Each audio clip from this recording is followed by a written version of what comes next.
Hello everyone. Prelims supercharge video revision series के अंतर्गत आज का हमारा जो टॉपिक है ये है सामान्य विज्ञान।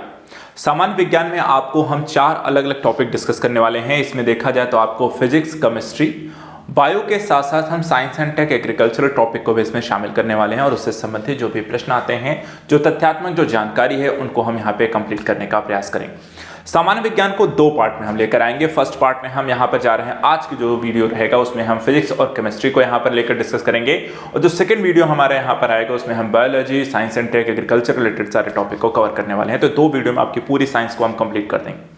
अब यहाँ पे देखिए, सबसे जरूरी एक मुद्दा है इस टॉपिक को पढ़ने से पहले, यहाँ पर रिवीजन जो एक मुद्दा आता है। देखिए, समय का एग्जाम का जब टाइम आता है, एग्जाम के टाइम पे बहुत सारे बच्चे जो गलतियां इत्यादि करते हैं कि रिवीजन को इंपॉर्टेंस नहीं देते हैं। रिवीजन का इंपॉर्टेंस कहने का मतलब है जो चीज आपने साल भर पढ़ी होती है उस चीज को ना पढ़ करके आप एग्जाम के टाइम से पहले कुछ नया खोजने में लग जाते हैं।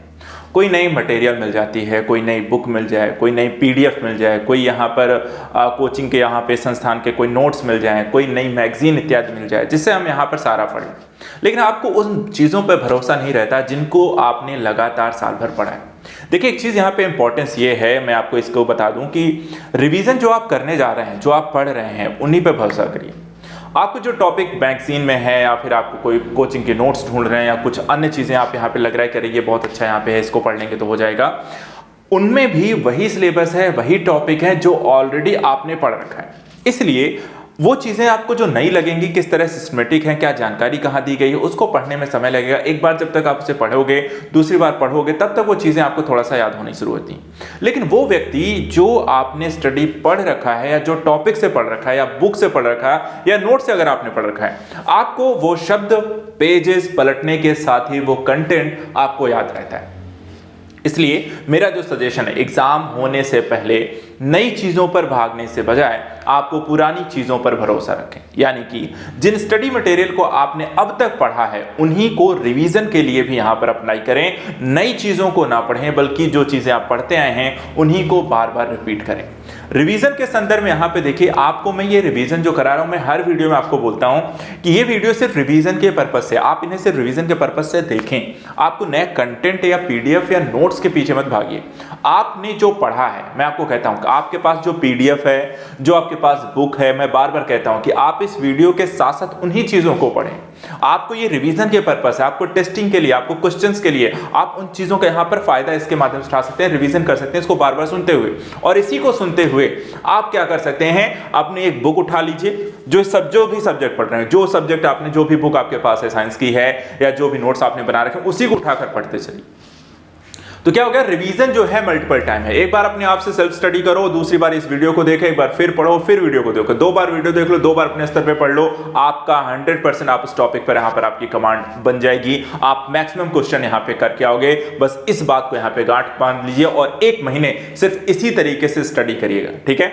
तो यहाँ पर एग्जाम से पहले अगर आप देख रहे हैं तो इसे आप यहाँ पे जरूर इसका फायदा उठा सकते हैं।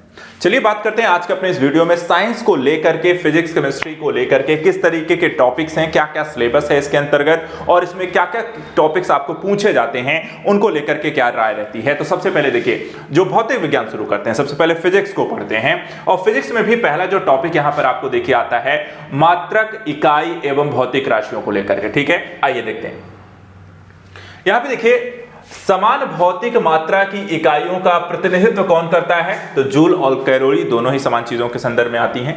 इसी तरह विद्युत विभव के संदर्भ में जो सही कथन है कि यह एक अदिश राशि है। सदिश और अदिश राशियां कौन कौन सी होती हैं, परिणाम दिशा के संदर्भ में यहाँ पर चीजों को ध्यान रखेंगे तो याद रहेगा। इसी तरह रिगलमैन स्केल का प्रयोग घनत्व के मापन होता है, तो किसके घनत्व के मापन में, धुएं के घनत्व के मापन में जिस स्केल का प्रयोग होता है उसको हम कहते हैं रिगलमैन स्केल। कुछ सूची और मात्राएं और उनके एसआई मात्रक को मिलान करके काफी एग्जाम में क्वेश्चन आते हैं। जैसे कि यहां पर अगर हम देखें, दाब का एसआई मात्रक पास्कल है, लेंस की जो क्षमता होती है उसको डायप्टर से नापते हैं, ऊष्मा जो होती है जूल यहां पर, और रेडियो एक्टिव की सक्रियता होती है वो बेकुरल, इसकी यहां पर एसआई मात्रक होते हैं। इसी तरह देखें, कुछ भौतिक राशियों के एसआई मात्रक पूछे गए, जैसे कि यहां पर भी वही है, दाब पास्कल है, शक्ति या बल का न्यूटन होता है, तापक्रम का देखें तो केल्विन होता है और ऊर्जा का देखें तो जूल होता है। यानी कि मात्रक को लेकर के ध्यान रखें, सदिश राशियां, अदिश राशियां, मात्रक, एसआई मात्रक, इनको लेकर के क्वेश्चन आपके एग्जाम में काफी बनते हैं। इसी तरह यहां पे और देखते हैं, अगला यहां पे देखिए, प्रकाश के द्वारा एक वर्ष में चली गई दूरी जो होती है उसे हम यहां पर क्या कहते हैं, प्रकाश वर्ष। कार्य का मात्रक है यहां पर जूल। तेल का एक बैरल लगभग होता है कितना, 159 लीटर। और चंद्रमा की सतह से एक चट्टान को पृथ्वी पर लाया जाता है तब इसका भार जो है बदल जाएगा, परंतु द्रव्यमान नहीं बदलता है। इसके क्वेश्चन आ चुका है, इसको ध्यान रखिएगा। कोई भी चीज भारतीय वायुमंडल जैसे कि लेकर आई चंद्रमा से, तो वहां पर क्या चेंज होगा क्या नहीं, तो भार बदलेगा लेकिन द्रव्यमान नहीं। इसी तरह सदिश राशियों के संदर्भ में भी ध्यान दीजिए। सदिश राशियां जो हैं, जैसे कि विस्थापन क्या है, एक सदिश राशि है, तो कौन कौन सी राशियां सदिश राशियां हैं, कौन सी अदिश राशियां हैं, ये एग्जाम में काफी पूछा जाता है। ऐसे ही माप की वह इकाई जिसको हम 0.39 से गुणा करने पर इंच यहां पे प्राप्त होता है वो है सेंटीमीटर।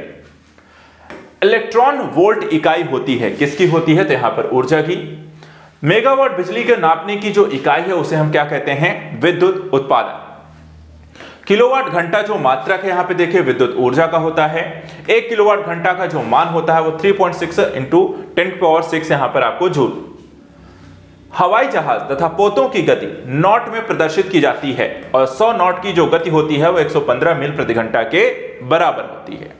इसी तरह यहां पर अगला जो टॉपिक यहां पर आया है सही सुमेलित करने को लेकर के, तो 2 क्वेश्चन यहां पर हम देखते हैं। पहला यहां पर आप देखिए दिया हुआ है, एक तरफ यंत्र का नाम दिया हुआ है, दूसरी तरफ वो राशियां जो यहां पर इस यंत्र से नापी जाती हैं। जैसे कि हम एनीमोमीटर से यहां पे जो मापते हैं वो है वायु की गति, एनीमोमीटर से। इसी तरह अमीटर से यहां पे देखिए आपको विद्युत धारा मापी जाती है।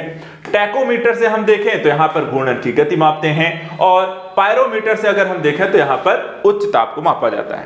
इसी तरीके से वायु की जो गति हम मापते हैं किससे मापी जाती है, तो यहां पे ध्यान रखिए एनीमोमीटर। और दूरी की जो इकाई नहीं है वो है आपका वर्ग में। इसी तरीके से यहां पे देखिए कुछ राशियों को उनकी इकाई से जोड़ना है, मिलान करना है। सूचियां यहां पर इस तरह के क्वेश्चन आते हैं, जैसे कि उच्च वेग की इकाई यहां पे देखिए मैक, तरंग दैर्घ्य को देखें हम एंगस्ट्रॉम, दाब को देखें तो पास्कल, और ऊर्जा को देखें तो जूल। ये इस तरीके की आपको यहां पर राशियां आती हैं।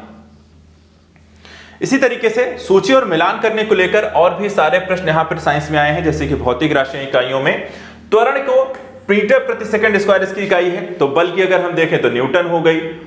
और इसके बाद यहां पर देखिए कृत कार्य को लेकर के जूल हो गई, आवेग को देखें तो न्यूटन सेकंड हो गई।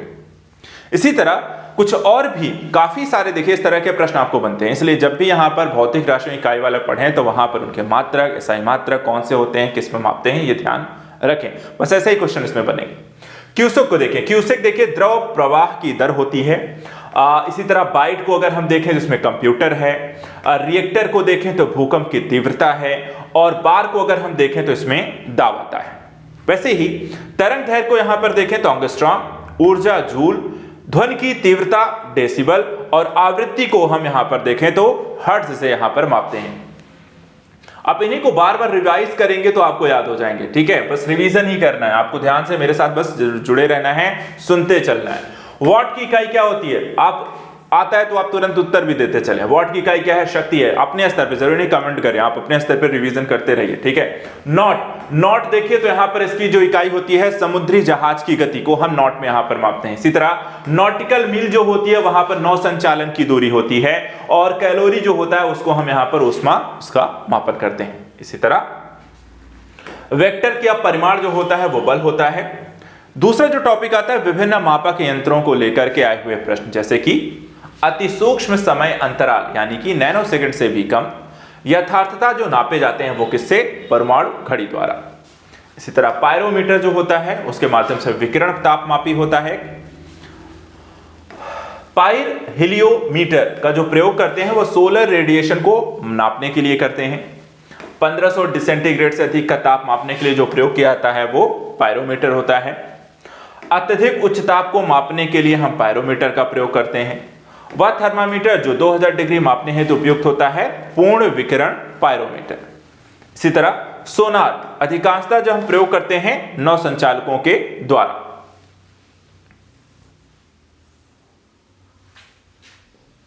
इसके बाद वायु की आर्द्रता मापने के लिए प्रयोग में जो लाया जाता है वो है हाइग्रोमीटर। भूकंप की जो तीव्रता हम मापते हैं उसके सिस्मोग्राफ के द्वारा। कलाई घड़ियों में, प्रदर्शन युक्तियों में, पॉकेट कैलकुलेटरों में जो प्रयुक्त होता है वो होता है द्रव क्रिस्टल। रक्तदाब जो मापने का यंत्र होता है स्फेग्नोमैनोमीटर। डॉक्टरों के द्वारा प्रयुक्त होने वाला स्टेथोस्कोप जिस सिद्धांत पर काम करता है वो है ध्वनि तरंगों का अध्यारोपण। ऑक्सेनोमीटर का प्रयोग देखा जाए तो पौधों की वृद्धि को नापने की यहां पर प्रयोग, यानी कि वृद्धि की जो दर है पौधों की उसको हम नापने के लिए प्रयोग करते हैं। पारे का साधारणतया तापमापी यंत्रों में उपयोग जो किया जाता है उसकी क्या विशेषता है? उच्च संचालन शक्ति। 1 नैनोमीटर जो बराबर होता है वो 10.9 मीटर यानी 10.7 और -7 यहां पर सेंटीमीटर के। वस्तु की ऊंचाई नापने के लिए जो प्रयुक्त होता है वो एक सेक्सटेंट यूज किया जाता है। प्रकाश की तीव्रता नापने के लिए जिस उपकरण का प्रयोग किया जाता है उसको हम कहते हैं लक्स मीटर। इसी तरह सूची और मिलान को लेकर के प्रश्नों की यहां पर ज्यादातर जो है भरमार है और आप इस तरीके के सूची मिलान प्रश्नों से आप अवगत रहें। ये तथ्यात्मक जो जानकारी है इससे यहां पर देखें। जैसे कि अब उपकरण है, दूसरी तरफ मापन यंत्र है और ऐसे ही आपको 3 क्वेश्चन दिए हुए हैं लगातार, एक एक करके देखते हैं, रिवीजन करने। अमीटर विद्युत धारा मापने के लिए, हाइग्रोमीटर सापेक्ष आर्द्रता मापने के लिए, बैरोमीटर दाब मापने के लिए, स्प्रिंग तुला भार मापने के लिए। इसी तरह स्टेथोस्कोप हृदय की धड़कन सुनने के लिए, स्फेग्नोमैग्नोमीटर रक्तचाप मापने के लिए, कैरोटोमीटर सोने की शुद्धता का पता लगाने के लिए और लक्स मीटर प्रकाश की तीव्रता मापने के लिए। ऐसे ही एक और है एनीमोमीटर वायुवेग, सिस्मोग्राफ भूकंप, बैरोग्राफ वायुमंडलीय दाब और हाइग्रोमीटर वायुमंडलीय आर्द्रता को मापने के लिए प्रयोग करते हैं। अब यहाँ पे कंफ्यूजन नहीं, जैसे कई सारी चीज एक जैसी हैं। अब यहाँ पे वायुमंडलीय दाब वायुमंडलीय आर्द्रता दोनों है, अब इसके लिए यहाँ पर कंफ्यूज नहीं होना है। बैरोग्राफ हाइग्रोमीटर के दोनों ही संदर्भों में यहाँ पर इनका ध्यान रखना है। इसी तरह आमतौर पर समुद्र की जो गहराई हम मापते हैं किसमें? फैदम। अगला देखते हैं। इसके बाद झूठ का पता लगाने में पॉलीग्राफ जब सवालों के उत्तर दिए जाते हैं तो यह माप क्या करता है? एक तो मस्तिष्क की यहां पे सक्रियता और दूसरा आपकी हृदय गति की दर। इन दोनों ही चीजों को आधार बनाकर ही आपको टेस्ट किया जाता है पॉलीग्राफ के माध्यम से। डॉक्टर के स्टेथोस्कोप ध्वनि बढ़ जाती है, इसका कारण है ध्वनि का परावर्तन। सोनोग्राफी में तरंगे किरणें जो प्रयुक्त होती हैं वो पराश्रव्य तरंगे होती हैं। अगला टॉपिक 2 हो गया। तीसरा होता है यांत्रिकी एवं गुरुत्व के अधीन जो गति है उससे संबंधित प्रश्नों की एक श्रृंखला इसमें देखेंगे। कौन कौन सी चीजें आपको ध्यान रखनी है? सबसे पहले कुछ विशेषताओं और उनके यहाँ पर जो कण होते हैं उनकी विशेषताएं पता करते हैं। जैसे न्यूट्रिनो जो कण होता है इसकी क्या विशेषता होता है? ये शून्य, इसका द्रव्यमान शून्य होता है। क्वार्क का देखें तो इसका भिन्नात्मक यहाँ पे चार्ज होती है। पॉजिट्रॉन को देखें तो यहाँ पर ये इसके भी जो स्पिन होती है वो भिन्न होती है। और बोसान कणों की बात करें तो इनका स्पिन जो होता है वो इंटीग्रल होता है। इसी तरह एक सितार ध्वनि तरंगे उत्पन्न करती हैं। कैसी? अप्रगामी एवं अनुप्रस्थ दोनों प्रकार की तरंगे सितार के द्वारा उत्पन्न की जाती हैं। प्रत्येक क्रिया के लिए एक समान और विपरीत प्रतिक्रिया होती है। यह कौन सा नियम है? ये न्यूटन का नियम है। लिफ्ट में किसी पिंड का आभासी भार उसके वास्तविक भार से अधिक होता है यदि लिफ्ट ऊपर जाए, नीचे जाए, किधर जाएगी? ऊपर की ओर यहां पर त्वरित होती है। इसी तरह एक भारहीन रबर के गुब्बारे में 200 ग्राम जल भरा हो, जल में इसका भार कितना माना होगा? तो पूरी तरीके से शून्य होगा। इसके बाद अगला टॉपिक यहां पे देखिए, जब किसी पिंड को चंद्रमा से पृथ्वी पर स्थानांतरित किया जाता है तो पृथ्वी पर उसका भार बढ़ जाता है और मात्रा क्या रह जाती है? अपरिवर्तित रहती है। इसी तरह जब किसी वस्तु को पृथ्वी से चंद्रमा पर ले जाया जाता है तो उसका भार यहां पर आपको घट जाता है। वस्तु की मात्रा बदलने पर यहां पर अपरिवर्तित रहेगा, जो घनत्व यहां पर है। यदि 100 ग्राम चीनी को आधा लीटर पानी मिलाकर एक असंतृप्त चीनी का घोल तैयार किया जाए तो यह भौतिक राशि जो नहीं बदलेगी यहां पर देखा जाए तो आयतन। लोलक घड़ियों में लोलक घड़ियां जो गर्मियों में सुस्त हो जाती हैं, इसका कारण क्या है कि लोलक की लंबाई बढ़ जाती है जिससे इकाई दोलन में लगा हुआ जो समय होता है वो भी बढ़ जाता है। जब कुएं से पानी की बाल्टी को ऊपर खींचते हैं तो हमें जो महसूस होता है, बाल्टी जो है कैसा, कि पानी की सतह से यहां पर ऊपर जो है भारी हो गई। इसी तरह पीसा की झुकी हुई मीनार गिर जाती है, क्योंकि नहीं गिर जाती है। इसका कारण क्या है? क्योंकि देखा जाए गुरुत्वाकर्षण केंद्र से जाने वाली ऊर्ध्वाधर लाइन रेखा तल के अंदर यहां पर रहती है और इस कारण से ये नहीं गिरती है। समान गति से जा रहे हवाई जहाज से यदि एक बम नीचे गिराया जाता है तो बम के नीचे पहुंचने तक हवाई जहाज की स्थिति होगी बम के ठीक ऊपर। ठीक है। इसी तरह प्रेशर कुकर के अंदर का उच्चतम ताप जो निर्भर करेगा, तो यहां पे देखिए ऊपर के छेद का क्षेत्रफल और उस पर रखे गए यहां पर वजन पर यहां पर डिपेंड करेगा कि प्रेशर कुकर के अंदर यहां पर उच्चतम ताप कितना है। देखिए साइंस में बहुत ज्यादा जो आपसे क्वेश्चन आता है, एक प्रायोगिक क्वेश्चन आता है कि पर्टिकुलर जो रूल्स हैं, ठीक है, वो रूल्स आपको कहां प्रयोग हो रहे हैं और उस प्रयोग के कारण किस तरह की चीजें आपको देखने को मिलती है। जैसे यहां पर आप देखिए प्रेशर कुकर के यूज पे पूछ रहा है, लिफ्ट को लेकर के पूछ रहा है, बम इत्यादि आपको हवाई प्लेन से आप फेंक रहे हैं, गुब्बारे की स्थिति को लेकर, कुएं से आपको पानी खींचने को लेकर, तो काफी ज्यादा एक प्रायोगिक जो एक कहते हैं ना कि दैनिक बेसिस पे आपके साइंस का क्या यूज है, उस पर अगर आप नजर रखें उनका कहां पर किस तरह यूज हो रहा है, तो काफी सारे जो सवाल आते हैं वो ऐसे ही आते हैं कि आपको प्रायोगिक या दैनिक जीवन में साइंस का क्या प्रयोग है, और उसी बेस्ड को बनाकर आपके साइंस के जो क्वेश्चन होते हैं वो यहां पर बन रहे हैं। ठीक है, तो ध्यान रखिएगा इन सारी चीजों को, काफी क्वेश्चन ऐसे बनते हैं। इसी तरह एक और जैसे ही क्वेश्चन है कि हवाई जहाज से यात्रा करते समय पेन से स्याही निकलने लगती है, क्यों? क्योंकि वायुदाब में यहां पर कमी हो जाती है और इसके कारण ऐसा होता है। रॉकेट जो कार्य करता है संवेग संरक्षण के सिद्धांत पर, तो एक और प्रयोग, रॉकेट जो आप देखते हैं उड़ता है, कैसे यहां पर ऊपर की ओर चला जाता है, कौन से सिद्धांत लगता है? जेट इंजन जो कार्य करता है तो रैखिक संवेग संरक्षण के सिद्धांत पर। इसी तरह एक और प्रयोग पूछा गया कि यदि मान लीजिए पृथ्वी पर गुरुत्वाकर्षण बल अचानक से लुप्त हो जाता है तो परिणाम सही होगा क्या? कि वस्तु का भार शून्य हो जाएगा परंतु द्रव्यमान वहां पर वही रहेगा, उसमें कोई चेंजेस नहीं आएंगे। इसी तरह यदि पृथ्वी और सूर्य की दूरी जो उनके स्थान पर दोगुनी होती है, सूर्य के द्वारा पृथ्वी पर गुरुत्वाकर्षण जो बल लगता है वह होता है जब जितना है उसका चौथा भाग हो जाएगा। इसी तरह किसी वस्तु का भार ध्रुवों पर क्या होता है? हमेशा अधिकतम होता है। लोहे की एक गेंद जिसका पृथ्वी पर भार 10 किलोग्राम है, उसका अंतरिक्ष में भार कितना हो जाएगा? शून्य हो जाएगा, द्रव्यमान रहेगा, भार शून्य हो जाएगा। इसी तरह मानव शरीर का भार अधिकतम कहां होता है? तो ध्रुवों पर होता है।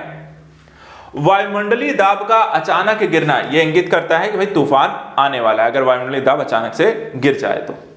एक व्यक्ति स्थिर जल में नाव में खड़ा है, यदि वह किनारे की ओर चले जाए तो किनारे से वहां पर उसकी दूरी बढ़ेगी।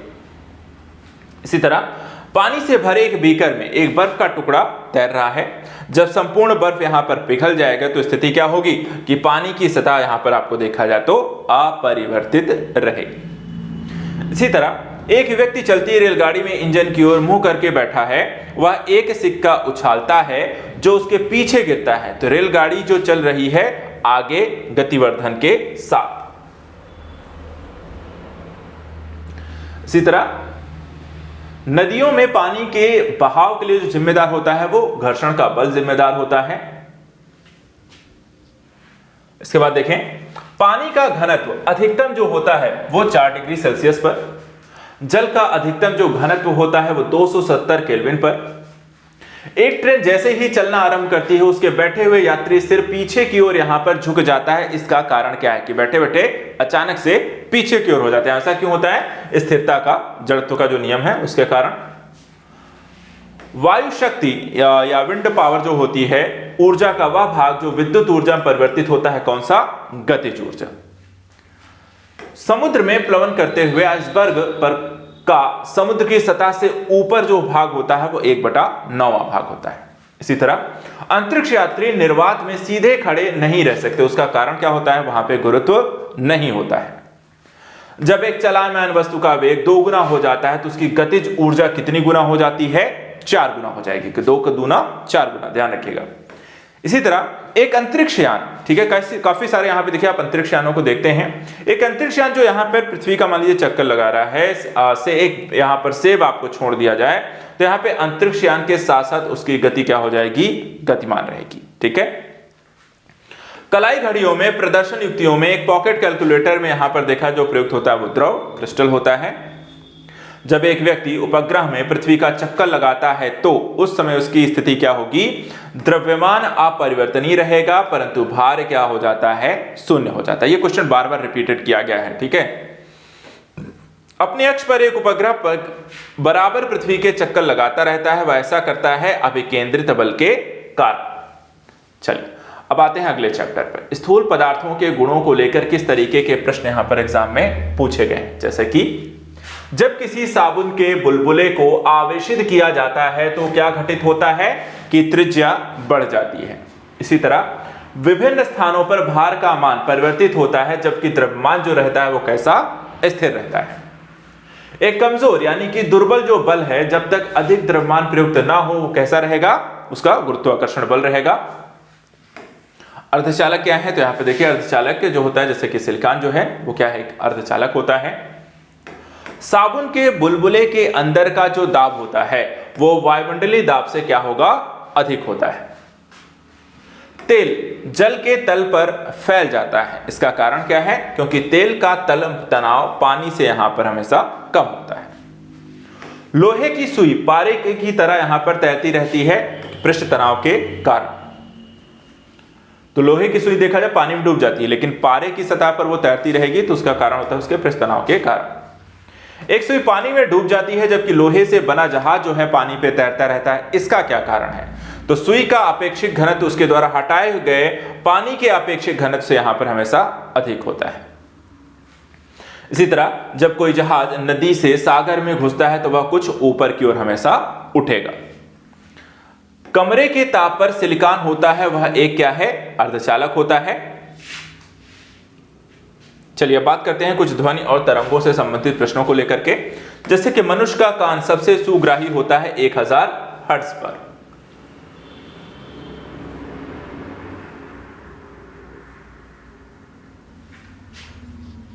इसी तरह सुनने की दृढ़ता होती है 1/10 सेकेंड, दृष्टि की दृढ़ता होती है 1/16 सेकेंड। इसी तरह क्षेत्र और उससे अनुमानित योग्य शोर स्तर, कहां पर कितना शोर यहां पर होता है अनुमानित स्तर पर देखा जाए तो जैसे कि अगर हम ध्यान दें, आवासीय क्षेत्रों में यहां पर 55 डेसिबल है, शांत क्षेत्रों में 50 डेसिबल होता है, औद्योगिक क्षेत्रों में 70 डेसिबल है और व्यापारिक क्षेत्रों में यह 65 डेसिबल है। इसी तरह पराध्वनिक विमान जो उड़ते हैं अगर हम देखें तो किस चाल से? तो ध्वनि की चाल से अधिक चाल से यहां पर वो उड़ते हैं। ध्वनि का एक महत्वपूर्ण अभिलक्षण तारत यानी कि पिच निर्भर करता है किस चीज पर? आवृत्ति पर। ध्वनियों के छोटे विभाजनीय ध्वनि इकाइयों को स्पष्ट करता है, जिसमें प्रत्येक की एक यहां पे अस्थिरता होती है। इसमें अगर हम देखें तो ध्वनिग्राम की होती है। ध्वनि का वेग अधिकतम होता है, तो इसमें देखें स्टील में। दूर संचार के लिए जो प्रयुक्त तरंगे होती हैं उनको माइक्रोवेव या सूक्ष्म तरंगे कहते हैं।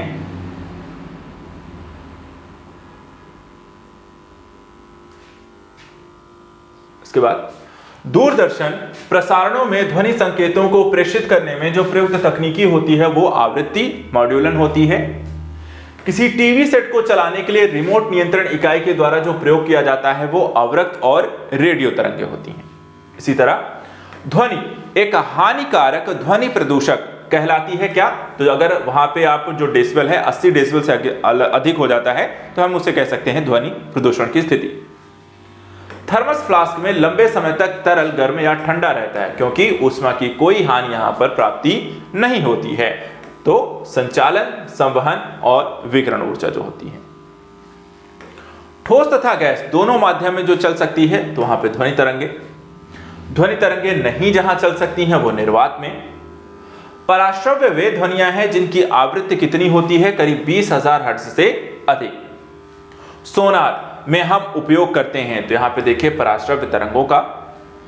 नजदीक आती रेलगाड़ी की सीटी की आवाज बढ़ती जाती है जबकि दूर जाने वाली रेलगाड़ी यहां पर घटती जाती है।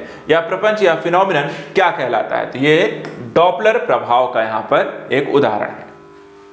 ध्वनि का वेग अधिकतम कहां होता है? तो देखा जाए धातु में। स्पष्ट रूप से प्रतिध्वनि सुनने के लिए परावर्तित सतह पर सुनने वाले के मध्य कम से कम यहां पर दूरी कितनी यहां पर होनी चाहिए? तो 16.5 मीटर की। ध्वनि कहां चलती है, तो यहां पर देखिए अनुदैर्घ्य तरंगों की तरह यहां पे ध्वनि चलती है। और इसी तरह चमगादड़ अंधेरी रातों में उड़ सकते हैं, अपना शिकार भी कर सकते हैं। इसका कारण है कि वे पराध्वनि तरंगों से निकलते हैं और उन्हीं को यहां पर देखकर, उन्हीं के द्वारा देखिए पराध्वनि तरंगों के कारण वो आसानी से उसी को आधार बनाकर निकलते हैं और उस यहां से आपको देखा है निर्देशित होते हैं। इसी तरह ये कीड़ों को नष्ट करते हैं, कपड़ों से धूल हटाकर उन्हें साफ कर सकती हैं। इनका बीमारियों के उपचार के लिए प्रयोग किया जाता है। ये स्वचालित दरवाजों को नियंत्रित कर सकती हैं। ये सभी गुण जो होती हैं वो पराश्रव्य तरंगों में होती हैं। सिटी स्कैन करने में प्रयोग लाई जाती है एक्स किरणें। किसी हॉल में ध्वनि स्रोत को बंद करने के बाद ध्वनि कुछ देर तक सुनाई देती है, वो होता है अनुरण। रेडियो तरंगों द्वारा वस्तुओं की उपस्थिति स्थिति ज्ञात करने के लिए मुख्य रूप से जो प्रयोग किया जाता है वो रडार। वह तरंग जो कीड़ों को नष्ट कर सकती है, पराश्रव्य तरंग। वह तरंग जो कपड़ों से धूल हटाकर उन्हें साफ कर सकती है, पराश्रव्य तरंग। वह तरंग जो बीमारियों का उपचार कर सकती है, स्वचालित दरवाजों को नियंत्रित कर सकती है, पराश्रव्य तरंग। तरंगों की लंबाई सर्वाधिक छोटी होती है गामा किरणों में। लहरें एक स्थान से दूसरे स्थान को संचालित करती हैं, ऊर्जा।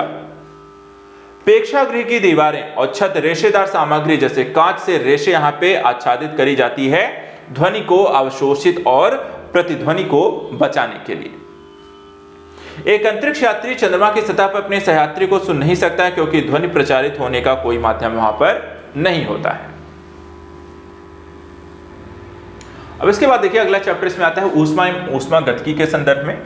जैसे कि वाष्पीकरण की दर के घटने पर बढ़ती है आर्द्रता। लघु पतन के समय परिपथ में विद्युत धारा का मान होता है बहुत अधिक बढ़ जाता है। ऊष्मा इंजनों में कार्बोरेटर का जो प्रयोग किया जाता है पेट्रोल इंजन में।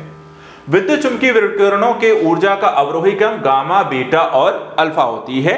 इसी तरह जब सीले बिस्कुट जो होते हैं वो आपको सीले हो जाते हैं तो यहाँ फ्रिज के अंदर रखा जाता है तो वह फिर कुरकुरे हो जाते हैं, तो फ्रिज के अंदर देखा आर्द्रता कम होती है और इसलिए अतिरिक्त नमी यहाँ पर अवशोषित हो जाती है। इसी तरह गीले कपड़े सबसे जल्दी सूख जाएंगे, 20% यहाँ पर आर्द्रता और 60 डिग्री यहाँ पर तापमान पर। रेफ्रिजरेटर में खाद्य पदार्थ को ताजा रखने हेतु यहाँ पे सुरक्षित तापमान होता है वो है 4 डिग्री सेल्सियस। गर्मियों में सफेद कपड़े पहनना सबसे ज्यादा आरामदायक होता है कि वे अपने ऊपर पड़ने वाली सारी ऊष्मा को यहाँ पे परावर्तित कर देती हैं। शीतकाल में जब झील की ऊपरी सतह का पानी बर्फ में बदल जाता है फिर भी जलीय जंतु देखा जाए जीवित रहते हैं क्योंकि पानी का घनत्व 4 डिग्री सेल्सियस पर सबसे अधिक होता है, जिससे बर्फ की ऊपरी परत के नीचे पानी यहाँ पर रहता है। और यदि जल का तापमान 9 डिग्री गिरकर 3 डिग्री कर दिया जाए तो जल का आयतन क्या होगा, पहले घटेगा और बाद में यहां पर आपको बढ़ जाएगा। तो इस तरीके के यहां पर क्वेश्चन जो है आपको ध्यान रखने हैं। अभी काफी सारी चीजें जो है आपको प्रयोग के संदर्भ में पूछी जा रही, ठीक है। तो और ऐसे किस तरह के क्वेश्चन यहां पर पूछे जाएंगे उसको भी देखते हैं। चलिए आगे इसके देखते हैं। ठीक है, यहाँ पे अगला क्वेश्चन है कि जब किसी बोतल में पानी भरा जाता है, ठीक है, जब किसी बोतल में पानी भरा जाता है और उसमें उसे जमने दिया जाता है तो बोतल टूट जाती है। ऐसा क्यों होता है? क्योंकि पानी जमने पर यहाँ पर देखा जाए तो फैलता है, जिसके कारण ये घटना होती है। मनुष्य आर्द्रता व गर्मी से परेशानी अनुभव करता है। इसका कारण क्या है? क्योंकि पसीना जो होता है आर्द्रता के कारण यहाँ पे वाष्पित नहीं होता है। गर्मी के मौसम में एक पंखा आराम का बोध कराता है क्योंकि हमारा पसीना यहाँ पर अधिक गति से यहाँ पर वाष्पित होता है। शीशे की जो छड़ होती है जब भाप में रखी जाती है तो इसकी लंबाई यहाँ पर बढ़ जाती है परंतु इसकी चौड़ाई नहीं, भी यहाँ पर देखा है पर इसकी चौड़ाई भी यहाँ पर देखा है तो बढ़ेगी। अधिक गंभीर ज्वलक पैदा होता है तो देखा जाए भाप से। ऊष्मा का सर्वाधिक उत्तम जो चालक होता है, बेस्ट कंडक्टर क्या होता है? जल होता है। जब बर्फ यहाँ पर पिघलता है तब देखा जाए तो उसका आयतन क्या हो जाएगा? घट जाएगा। एक लोहे के गेंद को गर्म किया जाए तो सर्वाधिक प्रतिशत में वृद्धि होगी कहां? उसके आयतन। बादल आच्छादित रातें स्वच्छ रातों वाली रातों से कहीं अधिक यहाँ पर गर्म होती हैं क्योंकि देखा जाए तो बादल जो होता है पृथ्वी तथा हवा से यहाँ पे ऊष्मा का विकिरण रोकता है और इस कारण से ये ऐसी घटना होती है। रेफ्रिजरेटर में थर्मोस्टेट का कार्य क्या होता है? एक समान तापमान को बनाए रखना। इसी तरह यदि एक चाय के प्याले में इस चाय को 90 डिग्री से 80 डिग्री तक ठंडा होने में ठीक 1 मिनट यहाँ पे लगता है, उसी को 70 डिग्री से 60 डिग्री ठंडा होने में कितना समय लगेगा? ठीक 1 मिनट। चलिए, तो यहाँ पे देखिए सामान्य विज्ञान में फिजिक्स केमिस्ट्री के संदर्भ में आपको ज़्यादातर जो सिद्धांत पढ़ेंगे, सिद्धांत आप अगर एक बार समझ लें तो उसके प्रयोग सबसे ज़्यादा पढ़ें, क्योंकि प्रयोग ही सबसे ज़्यादा तरीके से पूछे जाते हैं, ये जो कि हमने यहाँ पर अभी तक देखा है। इसी तरीके से जल का क्वथनांक कितना है 373 केल्विन, मानव शरीर का सामान्य ताप 310 केल्विन, जल का अधिकतम घनत्व 270 केल्विन पे और -40 डिग्री जो फ़ारेनहाइट है 273 केल्विन ए होता है। यदि एक बंद कमरे में रखे रेफ्रिजरेटर का यहाँ पे दरवाजा खुला छोड़ दिया जाए तो कमरे में तापमान क्या हो जाएगा, लगातार बढ़ने लगेगा। यदि हम एक लोहे के टुकड़े को गर्म करते जाएं और प्रथम वह हल्का लाल चमकता है, फिर देखा जाए तो सफेद और अंत में यहाँ पर कैसा हो जाएगा, नारंगी। इसी तरह वायु कूलर यानी कि शीतलक अधिक प्रभावी कब होता है, रेगिस्तानी क्षेत्रों में। क्रीम निकालने वाले संयंत्र में दुग्ध चर्बी अलग हो जाने का जो कारण होता है, केंद्र से हट जाने वाला यहाँ पर सेंट्रीफ्यूजल बल। चिड़ियों के उड़ने से न्यूटन का सिद्धांत जो सिद्ध होता है वह है गति का तीसरा नियम। इसी तरह परम शून्य उस तापक्रम को कह सकते हैं जिस पर किसी गैस की आणविक गति यहाँ पर रुक जाए, वो आपका परम शून्य ताप हो जाएगा। किसी बॉडी यानी पदार्थ की गतिज ऊर्जा होगी उसके संवेग के अनुपात में होती है। इसी तरह रेफ्रिजरेटर में थर्मोस्टेट का जो कार्य है एक समान तापमान को बनाए रखना। इसके बाद बर्फ के दो ब्लॉक यानी टुकड़े जब आपस में दबाए जाते हैं तो एक ब्लॉक बन जाता है, तो बर्फ क्या हो जाता है, एक ब्लॉक बन जाएगा। ऐसा क्यों होता है कि बर्फ का गलनांक दबाव के बढ़ने से यहाँ पर घटता जाता है। दो पानी की छोटी बूंदें एक दूसरे से संलीन होकर बड़ी बूंद बनाती है, यह प्रक्रिया क्या होती है, इससे ऊर्जा विमुक्त होती है। इसी तरह हम देखें प्रकाश का जो चैप्टर आता है लाइट, वहां पर से किस तरीके के टॉपिक्स आपको आते हैं, क्या चीजें आपको ध्यान रखनी चाहिए जब भी आप प्रकाश पढ़ रहे हैं, किस तरीके के प्रश्न यहाँ पर बनते हैं। जैसे कि प्रकाशीय संचार का लाभ नहीं है तो देखा जाए क्या होता है, इसकी अधिक गति। वायुमंडल में प्रकाश के प्रसार का जो कारण है धूलकण। ज्यादा सूर्य की रोशनी परावर्तित करता है ताजा बर्फ से ढकी भूमि। दो एक जैसे बल्ब को प्रकाश जोड़ने पर अधिक परेशानी होगी अगर हम उसे समानांतर क्रम में जोड़ते हैं, तो ज्यादा रोशनी यहां पर आपको मिलती है। इसी तरह सौर ऊर्जा को विद्युत ऊर्जा में परावर्तित किया जाता है फोटोवोल्टेइक कोशिकाओं के द्वारा। मृग तृष्णा का बनना उदाहरण किस चीज का है, कुल आंतरिक परावर्तन का। एक ब्लैक बॉडी यहां पर नहीं बनती है, नहीं करता है, एक ब्लैक बॉडी नहीं करता है क्या, विकिरण का अपवर्तन। आइंस्टाइन को नोबेल पुरस्कार जो दिया गया था किस क्षेत्र में दिया गया था, उनका प्रकाश विद्युत के सिग्नल के संदर्भ में खोज के लिए। वह जिसका वेग अधिकतम होता है प्रकाश। दूरदृष्टि दोष में प्रतिबिंब कैसा बनता है, तो रेटिना के पीछे बनता है। इसके बाद प्रकाश को सूर्य से पृथ्वी तक पहुंचने में कितना समय लगता है, लगभग 8 मिनट। हम कमरे में सूर्य का प्रकाश जो पाते हैं वो प्रकीर्णन के द्वारा पाते हैं। सूर्य के प्रकाश के विक्षेपण के कारण दिखाई पड़ता है क्या, इंद्रधनुष की घटना। इंद्रधनुष के मध्य में क्या दिखाई देता है, हरा रंग। सूर्य के प्रकाश के रंगों की जो संख्या होती है वो 7 होती है। जो इंद्रधनुष जो होता है बिग प्योर हम उसको कहते हैं, जो आपको 7 रंगों का होता है।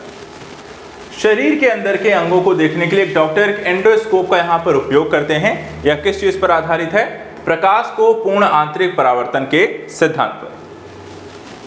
जल के अंदर वायु का बुलबुला व्यवहार करता है कैसा, तो यहाँ पे देखें अपसारी लेंस जैसा। एक कटा हुआ हीरा जगमगाहट के साथ चमकता है, उसका कारण क्या है, पूर्ण आंतरिक परावर्तन के कारण। इसी तरह प्रकाश वोल्टी जो सेल होते हैं, तो यहां पर देखें सौर सेल। मानव की सामान्य स्वस्थ आंख के लिए स्पष्ट दृष्टि की न्यूनतम दूरी जो मानी जाती है वो होती है 25 सेंटीमीटर। इसी तरह कार के पीछे आने वाले यातायात को देखने के लिए जो उपयोग किया जाता है वो है उत्तल दर्पण। प्रकाश के एक बिंदु स्रोत को दो समानांतर समतल दर्पणों के मध्य रखने पर प्रतिबिंब कैसे बनते हैं, अनंत पर बनेंगे। इसके बाद CFL का पूर्ण रूप होता है कॉम्पैक्ट फ्लोरेसेंट लैंप। आकाश का जो रंग है हमें नीला दिखाई देता है। इसका कारण क्या है कि प्रकाश के प्रकीर्णन की घटना के कारण। प्रकाश में जो वस्तुएं हमें दिखाई पड़ती हैं इसका कारण होता है परावर्तन। रोगियों के दांत देखने में दंत चिकित्सकों के द्वारा जो प्रयोग दर्पण होता है वो होता है अवतल दर्पण। निकट दृष्टि दोष यानी कि मायोपिया वाला व्यक्ति देख सकता है, नजदीक स्थित वस्तु को स्पष्ट रूप से वहां पर देख सकता है। निकट दृष्टि दोष को ठीक किया जाता है अवतल लेंस के प्रयोग करके। इसी तरह मृग मारीचिका का कारण है, तो यहां पे देखिए प्रकाश का पूर्ण आंतरिक परावर्तन। प्रकाश का रंग निर्धारित होता है, तो यहां पर देखें इसके तरंगदैर्घ्य से। क्षितिज के समीप सूर्य एवं चंद्रमा के दीर्घ वृत्ताकाल दिखाई देने का जो कारण होता है वो होता है अपवर्तन। इसी तरह दृष्टिपटल यानी कि रेटिना पर जो चित्र बनता है, तो यहां पर देखें वह वस्तु से छोटा होता है और उल्टा होता है।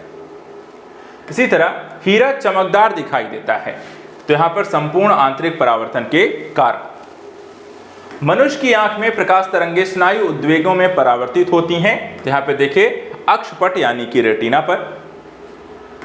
आंख में संकेंद्रण जो होता है लेंस की उत्तलता में परिवर्तन के द्वारा। मानव आंख दृश्य प्रकाश के लिए तरंगदैर्घ्य के लिए सर्वाधिक सुग्राही जो होता है वो 5500 एंगस्ट्रॉम। धूप के चश्मे की पावर जो होती है वो 0 डायोप्टर होती है।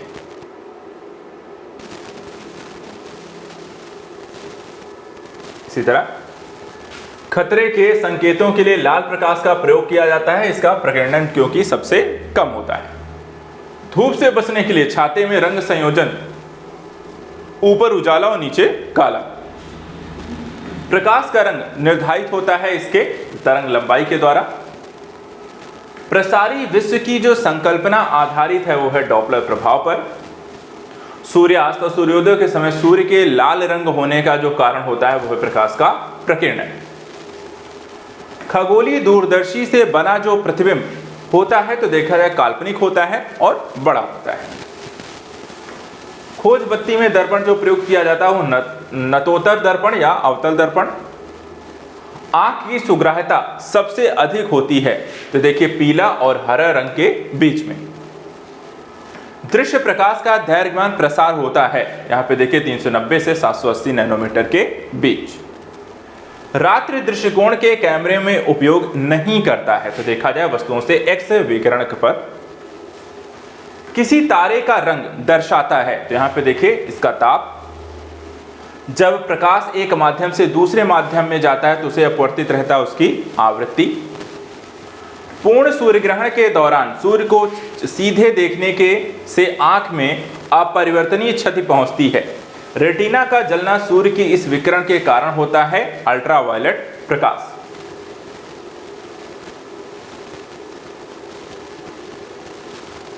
इसके बाद पेंसिल सरीखे एक पिंड को चलते हुए टीवी पर्दे या ट्यूबलाइट के सामने तेजी से घुमाने पर उस पिंड के कई प्रतिबिंब यहां पर दिखाई पड़ते हैं। इसका कारण क्या है? स्ट्रोबोस्कोपी प्रभाव। आंख में जो अंध बिंदु और पीत बिंदु पाए जाते हैं वो कहां पाए जाते हैं? दृष्टि पटल। दृष्टि पटल यानी कि रेटिना पर जो चित्र बनता है वस्तु छोटा और हमेशा उल्टा बनता है। वैज्ञानिकों ने हाल ही में विश्व का सबसे छोटा प्रकाश बल्ब बनाया है ग्रेफीन की सहायता से। किसी व्यक्ति का पूरा प्रतिबिंब देखने के लिए एक समतल दर्पण की जो न्यूनतम ऊंचाई होनी चाहिए वो व्यक्ति की ऊंचाई की आधी होनी चाहिए। एक समतल दर्पण की जो वक्रता त्रिज्या होती है वो क्या होती है? अनंत होती है। देखा जाए प्रकाश का जो वेग अधिकतम होता है निर्वात में होता है। मानव आंखों की पुतली जिस एल्काइड के अति तनु विलयन में फैलती है वो है एट्रोपी। प्रकाश सीधी रेखा में चलता प्रतीत होता है क्योंकि प्रकाश का तरंगदैर्घ्य जो होता है बहुत छोटा होता है। पर्यावरण स्वच्छ रखने की दृष्टि से सर्वोत्तम जो ऊर्जा होती है वो होती है सौर सेल। पानी से भरे बर्तन में डुबाई गई छड़ मुड़ी हुई प्रतीत होती है अपवर्तन के कारण। सूर्योदय सूर्यास्त के तुरंत पहले सूर्य का अंडाकार प्रतीत होना अपवर्तन के प्रभावों का ही कारण होता है।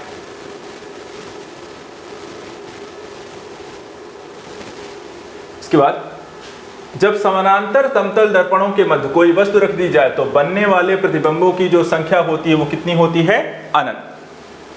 खतरे के संकेत के लिए लाल प्रकाश का प्रयोग किया जाता है क्योंकि इसका प्रकीर्णन जो होता है वो सबसे कम होता है। लेजर एक युक्ति है जिसके द्वारा उत्पन्न किया जाता है उद्दीपित विकिरण। वह प्रभाव जिसके कारण ब्रह्मांड की प्रकृति ज्ञात करने में सहायता मिलती है वो क्या है? डॉपलर का प्रभाव। अगला टॉपिक फिजिक्स में हम पढ़ते हैं विद्युत एवं विद्युत चुंबकीय प्रेरण को लेकर के आए हुए प्रश्नों को समझने का प्रयास करेंगे। चलिए देखते हैं इसमें क्या क्या पूछा गया है। जैसे कि विद्युत की इस्त्री यानी कि प्रेस, हीटर, विद्युत की केटली, एलिमेंट जो हैं वो तत्व एलिमेंट्स जो बने होते हैं वो नाइक्रोम के। किसी अर्धचालक को गर्म करने से उसका प्रतिरोध क्या होता है? घटता है। बिजली का सबसे उत्तम जो चालक होता है समुद्री जल होता है। डायनेमो एक युक्ति है जो परिवर्तित करता है। तो देखिए यांत्रिक ऊर्जा को विद्युत ऊर्जा में परिवर्तित करने का काम डायनेमो करता है। अर्धचालक जो हैं वो आपको जैसे कि जर्मेनियम भी एक अर्धचालक है। कम वोल्टेज पर कार्य करने पर विद्युत मोटर प्रायः जल जाते हैं। इसका कारण क्या है? क्योंकि वे अधिक विद्युत धारा खींचते हैं जो वोल्टेज के प्रतिलोमानुपाती यहां पर होती है। इसी तरह 3 पिन बिजली के प्लग में सबसे लंबी पिन को जोड़ना चाहिए क्या है? आधार सिरे से।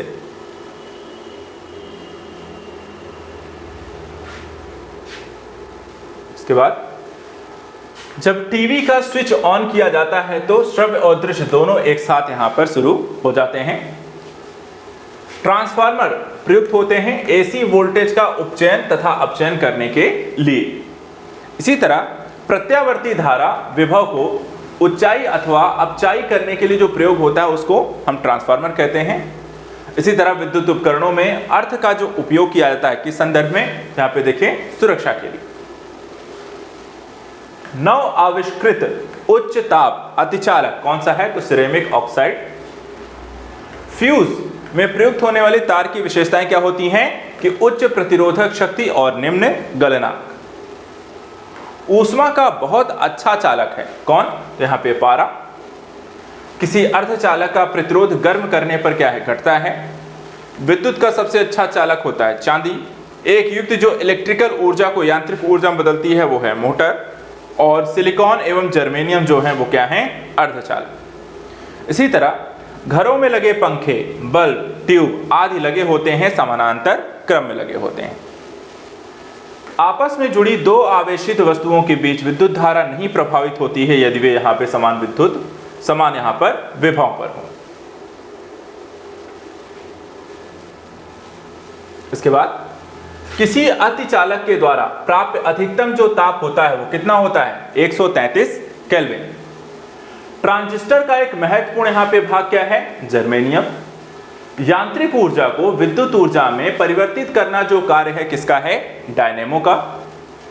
फ्यूज में प्रयुक्त होने वाले तार की जो विशेषता होती है उच्च प्रतिरोध और निम्न गलनांक। डायोड जो प्रकाश उत्सर्जित करता है जब उसमें विद्युत धारा प्रवाहित की जाती है वह होता है एलईडी, यानी कि यहां पर आपको एलईडी हो गया। इसके बाद अब आते हैं चुंबकत्व को लेकर के, यानी कि मैग्नेटिज्म को लेकर के किस तरीके के प्रश्न आए हैं। दूसरा इसमें एक और चैप्टर जुड़ता है नाभिकीय भौतिकी, उसको लेकर के भी प्रश्न एग्जाम में आते हैं। दोनों ही चैप्टर में देखिए चुंबकत्व को लेकर ज्यादा प्रश्न तो नहीं आए हैं लेकिन जो आते हैं उनको ध्यान रखिए। जैसे कि चुंबक द्वारा आकर्षित जो नहीं होता है एल्युमिनियम। कुंडली या जिसे हम कहते हैं कॉइल में टर्न्स की यहाँ पे संख्या बढ़ाने से चुंबकीय क्षेत्र की शक्ति क्या होती है? वो घट जाती है। यदि किसी चुंबक को बराबर लंबाई के 2 टुकड़ों में काट दिया जाए तो दोनों टुकड़े संपूर्ण चुंबक की भांति यहाँ पर कार्य करने लगते हैं। और अस्थायी जो चुंबक बनते हैं वो किसके बनते हैं? फेरोचुंबकीय पदार्थों से। न्यूक्लियर फिजिक्स के बारे में बात करें, नाभिकीय भौतिकी एक ऐसा चैप्टर है जहां पर आपके काफी प्रश्न बनते हैं। जैसे कि क्वेश्चन कैसे बने हैं? एक नाभिकीय गुण है, क्या है? तो यहाँ पे देखिए रेडियोधर्मिता। नाभिकीय रिएक्टर में मंदक के रूप में जो प्रयोग किया जाता है वो होता है ग्रेफाइट। न्यूक्लियर रिएक्टरों में विमंदक और प्रशीतक दोनों तरह की प्रयुक्त होने वाला जो पदार्थ होता है वो होता है भारी पानी।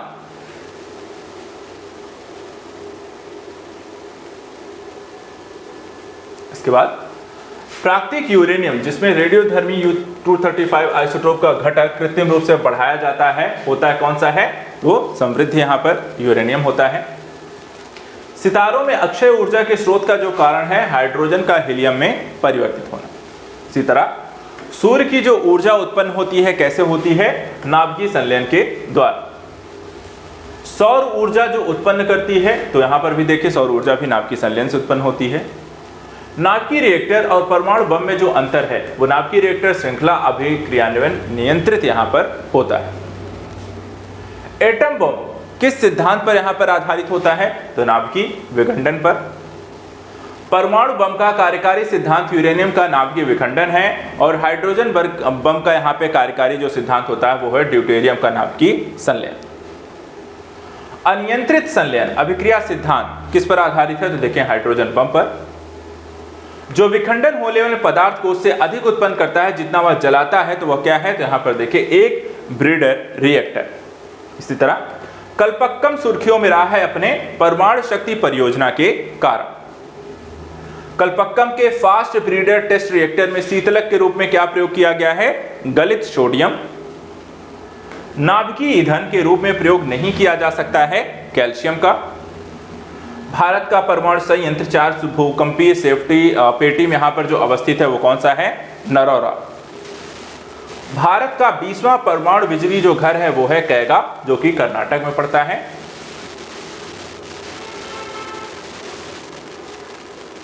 इसके बाद जुलाई 2016 तक परमाणु आपूर्तिकर्ता समूह यानी कि एनएसजी में सदस्य देशों की जो संख्या थी वो कितनी थी? 48। वे जो बहुत अधिक तापक्रम पर कार्य करते हैं एवं साधारणतः उनको टोकामेक डिजाइन यहां पर होते हैं, वो क्या है? नाभिकीय संलयन रिएक्टर। तो फिजिक्स से रिलेटेड जो भी यहाँ पे चैप्टर वाइज हमने क्वेश्चन थे वो हमने साथ में पढ़ लिए। अब लास्ट में कुछ विविध प्रश्नों को भी देख लेते हैं जो कि फिजिक्स से यहाँ पर रिलेट करते हैं, वो भी आपको यहाँ पर पता होना चाहिए। तो आइए देखते हैं। विविध के अंतर्गत जैसे कि किसी तत्व का इलेक्ट्रॉनिक विन्यास 284 है, तो इस तत्व का जो नाम होगा क्या है? आपका सिलिकॉन। भोजन को संग्रहित करने के डिब्बे की इलेक्ट्रोप्लेटिंग में धातु का जो उपयोग किया जाता है वो कौन सा? एसएन। इटली के भौतिक शास्त्री गुग्लियो एल्मो मार्कोनी के द्वारा 1890 के दशक में जिसका आविष्कार किया गया वो क्या है? रेडियो। 1919 में जी ब्रॉडशॉ ने ब्रिटेन में जो आविष्कार किया है वो है स्कूटर का। 1852 में अमेरिका के वैज्ञानिक एलिसा ग्रेव ओटिस ने आविष्कार किसका किया था? लिफ्ट का। अमोनियम सल्फेट में नाइट्रोजन जो होती है 20% होती है। विकिरण के लिए जो आवश्यक यहां पर नहीं है वो क्या है? माध्यम। इसी तरह हिग्स बोसान कण का सामान्य जो नाम है ईश्वरीय कण या गॉड पार्टिकल। मिट्टी के घड़े में जल यहां पे ठंडा रहता है वाष्पीकरण के कारण। लेजर एक युक्ति है जिसके द्वारा उत्पन्न किया जाता है उद्दीपित विकिरण।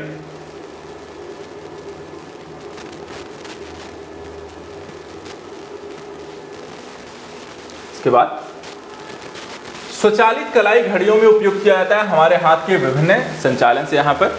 इसी तरह जब अर्धचंद्र होता है तो सूर्य पृथ्वी तथा चंद्र के बीच का जो कोण होता है वो 90 डिग्री होता है। सड़क पर चलने की अपेक्षा बर्फ पर चलना कठिन है क्योंकि बर्फ में सड़क की अपेक्षा यहाँ पर घर्षण कम होता है। इसी तरह दूरदर्शन के संकेत एक निश्चित दूरी के बाद नहीं मिल सकते हैं क्योंकि पृथ्वी की जो सतह है वो वक्राकार है। यदि एक जहाज नदी से समुद्र में प्रवेश करता है तो ऊपर यहाँ पर उठ जाता है। जब भी नदी से समुद्र की ओर जाते हैं तो वो नदी से यहाँ पर देखा जाए तो उठ जाते हैं ऊपर की ओर यहाँ पर। इसी तरह प्रोटीन को विकृत नहीं करता है। कौन सी चीज विकृत नहीं करता है? तो अवरक्त किरणें। एक व्यक्ति एक संवेदनशील तराजू पर खड़ा है, ठीक है। यदि वह गहरी सांस अंदर लेता है तो तराजू की रीडिंग कैसी हो जाएगी? घटेगी, बढ़ेगी या सेम रहेगी? तो बढ़ेगी क्योंकि अतिरिक्त हवा यहाँ पर उसके भार के रूप में यहाँ पर आ जाती है। भारत में ऊर्जा उत्पादन में सर्वाधिक जो यहाँ पे अंश होता है किसका है अभी तक? ऊष्मीय ऊर्जा के माध्यम थर्मल जो पावर प्लांट होते हैं भारत में सबसे ज्यादा हैं और वही यहाँ पे ऊर्जा का मुख्य स्रोत भी है। साधारण टॉर्च सेल के टर्मिनलों को बनाया जाता है जिंक कार्बन का। आप आंधी तूफान में कार में यात्रा कर रहे हैं, तड़ित बिजली से स्वयं की रक्षा के लिए आपको क्या करना चाहिए? कार में ही रहना चाहिए। एक्स किरणें जो पदार्थों की अधिक दूरी तक प्रवेश करती हैं क्या कहलाती हैं? कठोर एक्स किरणें। अब चलिए कुछ मिलान करने को लेकर देखते हैं और उसके बाद फिर यहाँ पर हम ये फिजिक्स के टॉपिक को हम यहाँ खत्म करेंगे और केमिस्ट्री टॉपिक पर प्रवेश करेंगे। देखिए यहाँ पे सूची मिलान करने को लेकर है, कुछ अलग अलग यहाँ पर कह सकते हैं विज्ञान के क्षेत्र हैं जिसके अंतर्गत पर्टिकुलर किसी चीज़ों का हम अध्ययन करते हैं, जैसे कि एपीकल्चर के तहत मधुमक्खी, सिल्वीकल्चर के तहत सहतूत के वृक्ष, विटीकल्चर के तहत अंगूर और पिसीकल्चर के तहत मछलियों इत्यादि का यहाँ पर अध्ययन किया जाता है। इसी तरह रेन प्रूफ यानी कि वर्षा सहकोट तंबुओं को पदार्थों का वर्षा सहगुण का जो कारण होता है उसका पृष्ठ तनाव होता है। बर्फ जमी झील में मछलियां जीवित रहती हैं क्योंकि मछलियां झील के अंदर आधा स्थल चली जाती है और वहां जहां पानी जो होता है 4 डिग्री सेल्सियस पर होता है। दूरदर्शन के संकेत एक निश्चित दूरी के बाद नहीं मिल सकते हैं क्योंकि पृथ्वी की सतह यहां पर क्या होती है, वक्राकार। पूर्ण रूप से अप्रत्यास्थ नहीं है एक खिलाड़ी के द्वारा फुटबॉल को यहां पर किक करना। अर्धचालकों को प्रतिरोध ताप के बढ़ाए जाने पर क्या होगा, वो बढ़ता है और 0 केल्विन ताप पर सिलिकॉन जो होता है क्या होता है, एक कुचालक होता है। तो ये हमारा फिजिक्स से रिलेटेड जो भी टॉपिक है या जिस तरीके के प्रश्न यहाँ पर बनते हैं उनको हमने यहाँ पर रिवीजन कर लिया, स्टडी कर लिया। लेकिन फिजिक्स के साथ साथ हमें यहाँ पर एक और टॉपिक को पढ़ना है, केमिस्ट्री। केमिस्ट्री को लेकर के अगर हम देखें यहाँ पर जो टॉपिक आए हैं, जो प्रश्न आए हैं, किस तरीके से रहे हैं और कितने सारे टॉपिक्स आपको अलग अलग सालों में से लेकर पूछे हैं, केमिस्ट्री में कौन से चैप्टर को लेकर सबसे ज्यादा प्रश्न आते हैं और उनको किस तरीके से पढ़ना चाहिए। जिस तरीके से फिजिक्स में अगर हम देखें कौन से चैप्टर में किस तरीके ज्यादातर एक व्यवहारिक क्वेश्चन से भरपूर रहा है, उसी तरीके से अगर हम यहाँ पर केमिस्ट्री के टॉपिक को भी उठाकर देखें तो केमिस्ट्री भी आपको कुछ ऐसा ही यहाँ पर दिखाई देगा। चलिए देखते हैं केमिस्ट्री को लेकर के, रसायन विज्ञान को लेकर के आपको किस तरीके के प्रश्न पिछले कुछ सालों में यहाँ पर पूछे गए हैं और रसायन विज्ञान को पढ़ते समय यहाँ पर आपको क्या चीजें ध्यान में रखनी चाहिए, किन चीजों को ज्यादा रिवाइज करनी चाहिए और पढ़ने समय यहाँ पर आपको व्यवहारिक और सिद्धांतों को किस तरीके से लेना चाहिए। आइए सबसे पहला जो टॉपिक यहाँ पर आता है अणु परमाणु और उसकी संरचना को लेकर के, ठीक है। यहाँ पे देखिए किस तरीके के प्रश्न बनते हैं। नाभिक के आकार की कोटि होती है 1 × 10 की पावर यहाँ पर -15 मीटर। मूलभूत जो कण है वो क्वार्क। एक नाभिकीय जो गुण है रेडियोधर्मिता। पदार्थ का लघुतम कण जिसमें मुक्त अस्तित्व की क्षमता हो वह क्या होता है, अणु। ऐसे परमाणु जिनमें प्रोटॉनों की संख्या समान होती है परंतु न्यूट्रॉनों की संख्या भिन्न भिन्न होती है उनको हम क्या कहते हैं, समस्थानिक। किसी एक ही तत्व के परमाणु जिनका परमाणु भर भिन्न है और परमाणु क्रमांक यहाँ पे समान होता है उनको हम समस्थानिक कहते हैं। एक अणु परमाणु कण यहाँ पर नहीं है, न्यूट्रॉन। परमाणु के नाभिक में क्या होता है, प्रोटॉन और न्यूट्रॉन दोनों होते हैं। सबसे भारी प्राकृतिक जो तत्व है वो यूरेनियम है। न्यूट्रॉन का जो आविष्कार किया था यहाँ पर चैडविक ने किया और प्रतिकण जो युग्म है इलेक्ट्रॉन और पॉजिट्रॉन एक दूसरे के प्रतिकण। अगला जो चैप्टर यहाँ पे आता है रासायनिक एवं भौतिक परिवर्तन को लेकर के। इसमें देखिए पूछा गया जैसे कि खीरे को काटकर यदि नमक डाला जाता है तो उसके कारण पानी जो निकलता है वो क्या कैसी घटना है, परागसरण। इसी तरह शुष्क बर्फ किसे कहते हैं, ठोस कार्बन डाइऑक्साइड को हम शुष्क बर्फ कहते हैं। पृथ्वी पर प्राकृतिक रूप से पाया जाने वाला सबसे जो कठोर पदार्थ होता है वो कौन सा है, हीरा है। पानी का जो घनत्व अधिकतम होता है वो देखा जाए तो 4 डिग्री सेल्सियस पर। जब पानी में साधारण नमक यहां पर मिलाया जाता है तो पानी के क्वथनांक बिंदु और हिमांक बिंदु क्रमशः क्या होंगे, बढ़ेंगे और घटेंगे। इसी तरह जंग लगने से लोहे का भार कैसा हो जाता है, तो जंग लगने से लोहे का भार यहां पर बढ़ता है। अकार्बनिक रसायन यानी कि इनऑर्गेनिक केमिस्ट्री को लेकर के प्रश्न भी यहां पर आपको आए हैं, जैसे कि कांच का वह प्रकार जो पराबैंगनी किरणों से को काटता है वो होता है क्रुक्स कांच। सफेद रोशनी में देखा गया साबुन का बुलबुला रंग दिखाता है, इसके लिए जिम्मेदार जो घटना होती है वो व्यतिकरण है। 1857 में बरेली उत्तर प्रदेश में क्रांति का जो नेता थे वो यहां पर देखा कौन थे, खान अब्दुल गफ्फार खान। जल में आसानी से घुलनशील होता है तो यहां पर देखिए अमोनिया।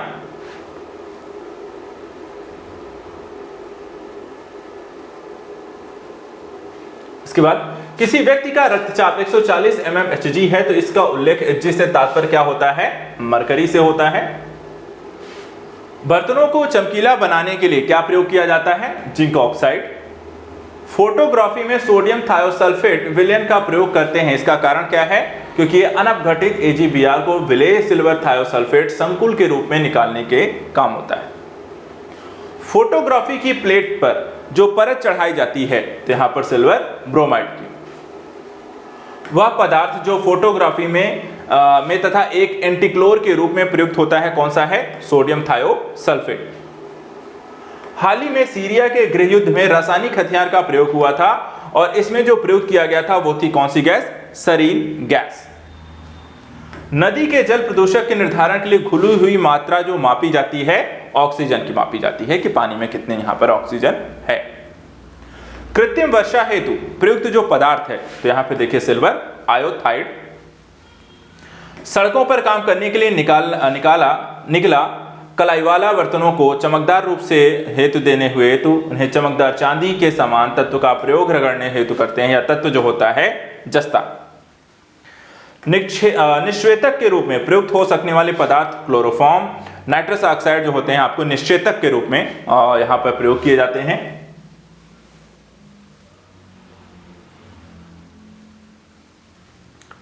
इसके बाद माचिस बनाने में किसका प्रयोग किया जाता है? तो सभी को पता है फास्फोरस। कांच के निर्माण को जो कच्चा माल यहां पे प्रयोग किया जाता है तो यहां पर रेत, सोडा और क्वार्ट्ज। मूत्रालयों के पास नाक में चुभने वाली जो गंध होती है कौन सी है? अमोनिया। बेकिंग पाउडर के निर्माण में जो प्रयोग किया जाता है वो देखा जाए तो आपको टार्टरिक अम्ल। गैल्वेनाइजेशन प्रक्रिया में मुख्यतः प्रयोग किया जाता है किस चीज का? जस्ता का। धातु, खनिज और अयस्क एक और टॉपिक जो कि यहां पर आपकी केमिस्ट्री में पूछा जाता है। कई सारे टॉपिक धातुओं के मिलान को लेकर के, मिश्र धातुओं के निर्माण को लेकर के, उनकी प्रक्रिया को लेकर, चरण को लेकर आपको काफी सारे प्रश्न बनते हैं। जैसे कि वह धातु जो तेल में संग्रहित नहीं की जाती है तो देखा जाए मैग्नीशियम।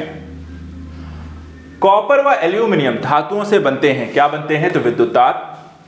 वह पदार्थ जिसमें कैल्शियम विद्यमान रहता है जिप्सम। भविष्य का धातु कहा जाता है एल्यूमिनियम को।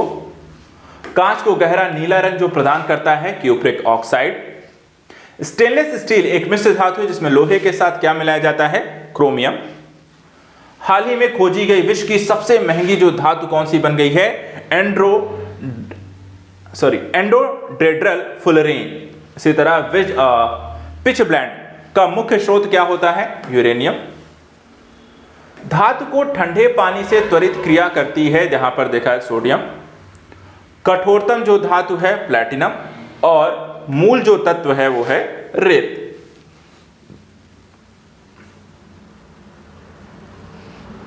इसके बाद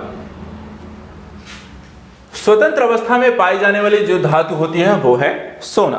अब एक क्वेश्चन आया है सुमेलित करने को लेकर के जहां पर कुछ धातुओं के संदर्भ में दिया है, उनकी विशेषताएं मूल रूप से दी गई हैं। जैसे कि ऊष्मा तथा विद्युत का सर्वोच्चम जो सुचालक होता है चांदी। सबसे अधिक मात्रा में पाई जाने वाली धातु है एल्यूमिनियम। सबसे अधिक लचीली तथा पीट कर बढ़ाने वाली यहाँ पे बढ़ाए जाने वाली जो योग्य धातु होती है स्वर्ण। और ऊष्मा का जो न्यूनतम संचालक होता है वो है सीसा।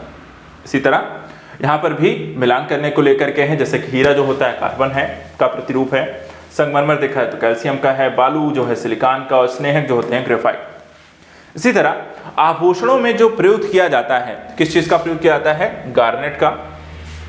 धातुएं ताप की अच्छी चालक होती हैं क्योंकि उसमें स्वतंत्र रूप से इलेक्ट्रॉन यहां पर होते हैं।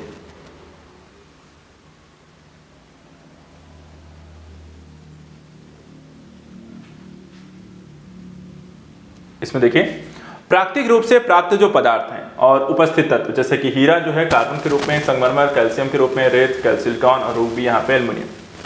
एक और चैप्टर आता है जब हम केमिस्ट्री को पढ़ रहे होते हैं, उसमें आपको कार्बनिक रसायन, हाइड्रोकार्बन और एल्कोहल बहुलक एवं कार्बनिक अम्ल से संबंधित काफी सारे प्रश्न आपको एग्जाम में बने हुए हैं। जैसे कि एक जैव निम्नीकरण बहुलक है, कौन सा? यहाँ पर आप देखें नाइलॉन 6। इसी तरह सुमेलित करने को लेकर जैसे ब्लीचिंग पाउडर देखा जाए तो ये कैल्शियम ऑक्सी क्लोराइड होते हैं। प्लास्टर ऑफ पेरिस का यहाँ पे नाम जो होता है कैल्शियम सल्फेट हेमीहाइड्रेट है। वॉशिंग सोडा को देखें सोडियम कार्बोनेट भी कहते हैं और बेकिंग सोडा को हम सोडियम बाइकार्बोनेट कहते हैं। रक्त में शर्करा का स्तर सामान्यतः प्रदर्शित किया जाता है, कैसे प्रदर्शित किया जाता है? मिलीग्राम प्रति डेसीलीटर के रूप में। इसी तरह वह तत्व जो सरसों में तेल की मात्रा बढ़ाने में अत्यधिक उपयोगी होते हैं वो क्या है? सल्फर।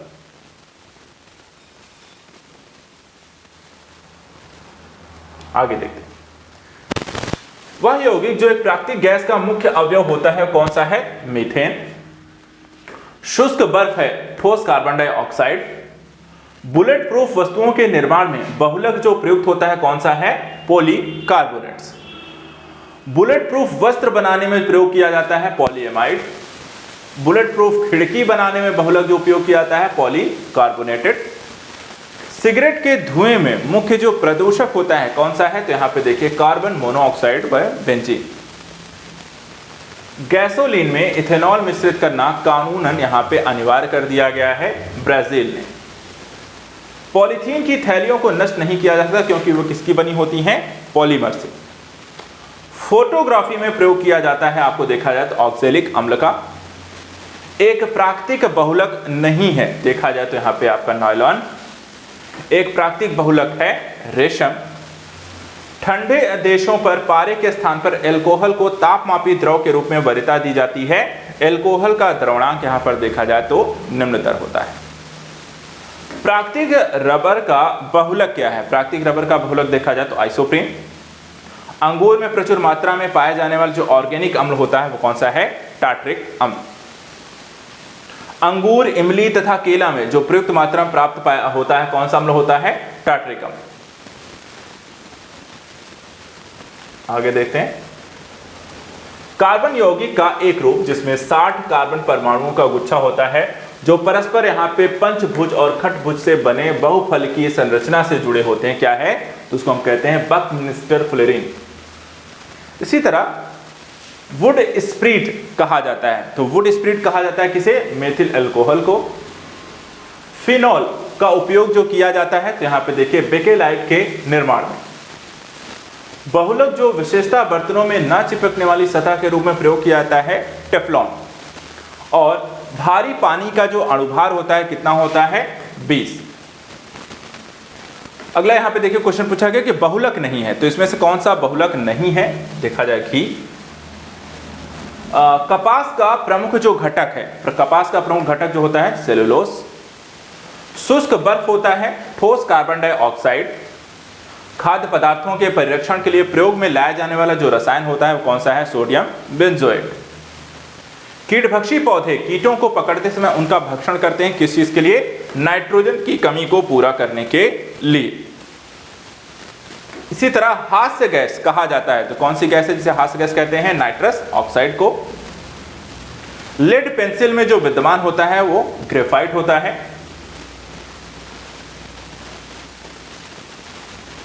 इसके बाद सर्वाधिक कार्बन जो अंश विद्यमान है किसमें होते हैं? काजल में होते हैं। इसी तरह सूची 1 और 2 को संदर्भ में अगर हम देखें तो यहाँ पर एक तरफ आपको जैसे कि कुछ तत्वों के नाम दिए गए हैं और उसमें पूछा गया है कि कौन सा यहाँ पर अम्ल पाया जाता है। जैसे खट्टा दूध, खट्टे दूध में देखा जाए तो आपको लैक्टिक अम्ल होता है। सिरका एवं अचार में देखें एस्ट्रिक अम्ल होता है। सोडा वाटर शीतल पेयजल में कार्बोनिक अम्ल होता है। और सेब में देखा जाए तो आपको मैलिक अम्ल होता है। इसी तरह लैक्टिक अम्ल दूध में, एस्ट्रिक अम्ल सिरका में, साइट्रिक अम्ल नींबू में और यहाँ पर ब्यूटायरिक जो अम्ल होता है वो दुर्गंध युक्त यहाँ पर मक्खन में होता है। फाइबर यानी कि रेशा जो आजकल एक एयरक्राफ्ट बनाने में प्रयोग किया जाता है वो क्या है? कार्बन फाइबर होता है। अगला जो चैप्टर यहाँ पर देखिए चैप्टर आता है छठा, यहाँ पर हम देखें केमिस्ट्री में, वो होता है यहाँ पे कार्बन, हाइड्रोजन, ऑक्सीजन एवं उनके यौगिकों को लेकर के। और इनसे जो प्रश्न यहाँ पर बनते हैं जैसे कि यहाँ पूछा गया कि शीत प्रकोष्ठ में फल भंडारण दीर्घ भंडारण जीवन यहाँ पे देता है क्योंकि श्वसन दर यहाँ पर आपको जो होता है उसका ह्रास होता है। इसी तरह नाइट्रोजन एक आवश्यक अवयव जो नहीं है किस चीज का नहीं है? तो कार्बोहाइड्रेट का यहाँ पर नहीं है।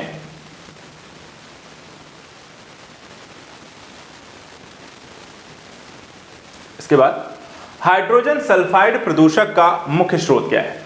यहाँ पे देखिए सड़ते हुए वनस्पति एवं पशु पदार्थ। एक गिलास पानी में नमक का जो घोल होता है तो एक गिलास पानी में नमक का जो घोल होता है वो समरस होता है। वायुयानों के टायरों को फुलाने और भरने के लिए जो प्रयुक्त की जाने वाली यहाँ पर गैस है वो है नाइट्रोजन। सभी जैव यौगिक का यहाँ पे अनिवार्य मूल जो तत्व है यहाँ पर देखा जाए तो कार्बन है। सर्वाधिक यौगिक जो निर्माण करता है यहाँ पर देखा जाए तो आपका कार्बन का। पेंसिल का जो लेड है, पेंसिल का जो लेड है वो आपको किसका बना होता है? ग्रेफाइट का होता है। ये रक्त धारा को दुष्प्रभावित कर मौत उत्पन्न कर सकता है कार्बन मोनोऑक्साइड। सर्वाधिक मजबूत जो पदार्थ होता है कौन सा है, तो यहां पर देखा जाए तो ग्राफीन होता है।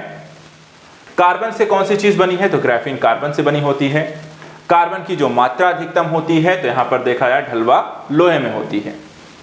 वनस्पति तेल से वनस्पति घी बनाने में जो प्रयुक्त गैस होती है वो कौन सी है, हाइड्रोजन। क्रायो बैंक में XC2 संरक्षण के लिए सामान्यतः प्रयोग किया जाता है नाइट्रोजन गैस का।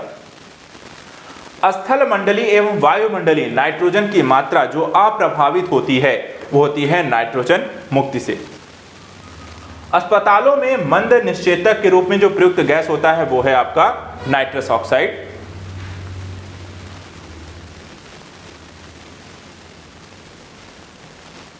इसके बाद स्वचालित इंजनों हेतु हिमन रोधी के तौर पे जो प्रयुक्त होता है वो होता है एथिलीन ग्लाइकॉन। कार्बन का अपरूप नहीं है, तो इनमें से कौन सा नहीं होता है, जिससे क्वेश्चन पूछा गया, तो आइसोकार्बन्स नहीं है। कार्बन का शुद्धतम रूप आपसे पूछा जाए तो हीरा होता है। भारी जल एक प्रकार का क्या है, तो देखा जाए मंदक होता है। फलों के मीठे होने का यानी कि स्वाद जो होता है उसका मीठे होने का कारण क्या होता है, फ्रक्टोज होता है। और टेफ्लॉन क्या है, एक प्रकार का बहुलक होता है यानी कि पॉलीमर होता है। अब आता है अगला टॉपिक, अम्ल, क्षार और लवण को लेकर के, एसिड, बेसिस और सॉल्ट्स को लेकर के आए हुए प्रश्नों को। इसमें देखिए जैसे कि अभी हमने देखा, कुछ और हमने इससे पहले भी इसके प्रश्न यहाँ पर देखे थे। एस्टिक अम्ल देखा जाए तो आपको सिरका में है। लैक्टिक अम्ल देखें तो दही में होता है। फार्मिक अम्ल देखें तो चींटियों के डंक में होता है। और ऑक्सैलिक अम्ल देखा जाए तो आपको पालक में होता है। दूध के खट्टा होने का कारण क्या है, तो देखा जाए दूध जब खट्टा होता है तो उसका कारण क्या हो जाता है, लैक्टिक अम्ल।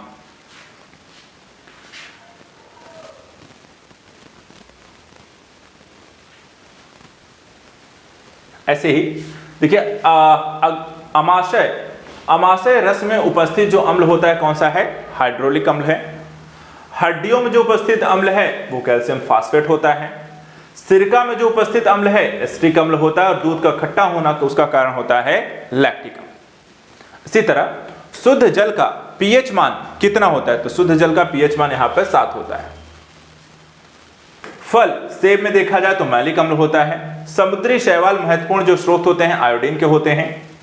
खुले में कुछ देर तक रखा जो दूध होता है वो खट्टा हो जाता है, इसका कारण लैक्टिक अम्ल होता है। दूध का जो औसत पीएच मान जो होता है वहां पर देखा 6.5 से 6.7।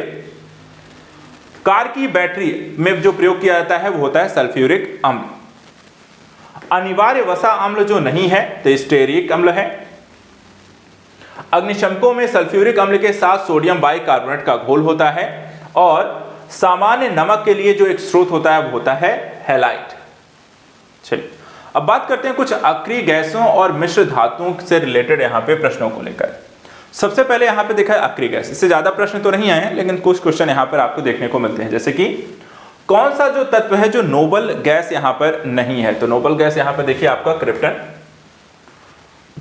वायु भरे गुब्बारों में हीलियम को हाइड्रोजन की अपेक्षा वरीयता दी जाती है क्योंकि वह वायु के साथ विस्फोटक मिश्रण यहां पर नहीं बनाता।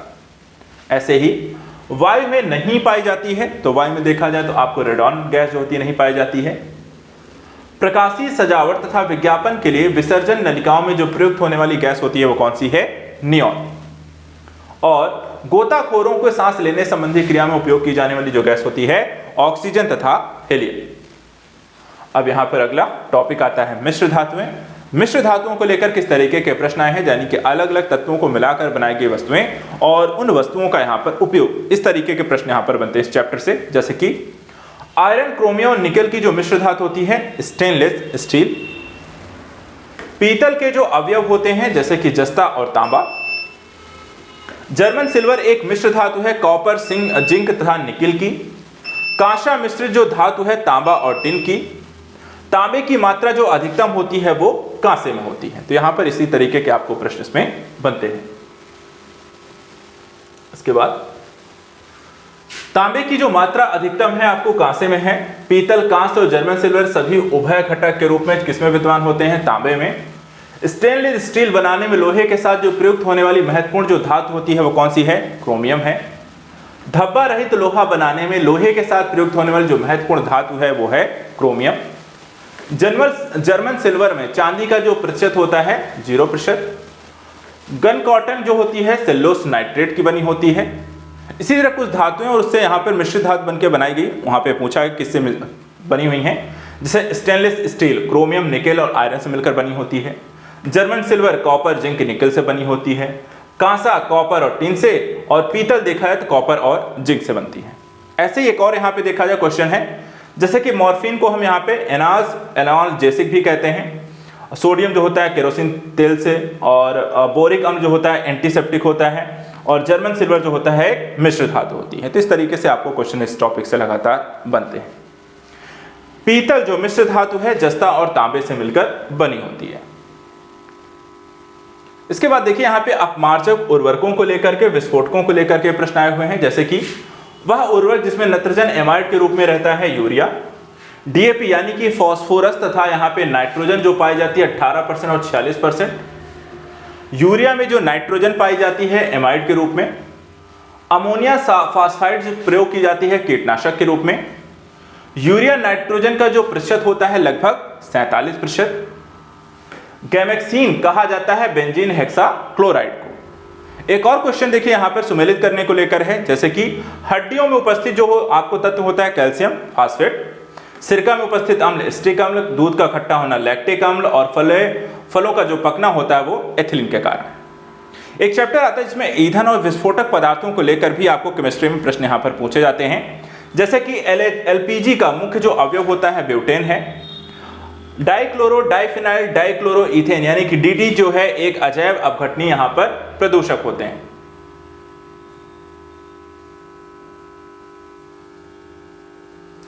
इसी तरीके से डीडीटी यहां पे हमने देख लिया।